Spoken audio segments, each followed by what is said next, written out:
I still believe that supervised learning is an incredibly efficient way to make use of compute and parameter capacity in a deep neural network.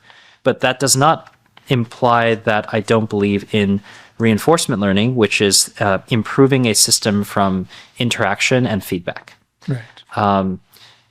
Then the question is like, how do you implement reinforcement learning at scale for real world humanoid robots that are deployed in the world, right? Like there's a lot of infrastructure and algorithmic challenges there. Not to mention at very large scales of models, you want to be careful that like you're absorbing intelligence as fast as you possibly can, because if your learning rate is 10x smaller than it should be, then your training run is going to cost 10 times more to make the thing intelligent.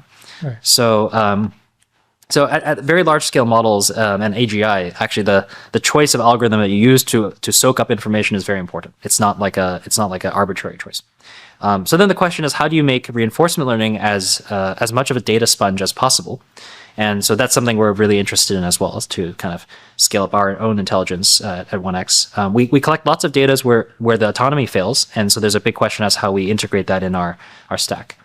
Our Redwood model actually already trains on both successful and failed rollouts, and not in the sort of strict reinforcement learning way where it does like like an on-policy update, but it's more of like it uses the failure data to improve its representations, and that's kind of a first step towards something that's a little bit like RL, and then we'll do more and more.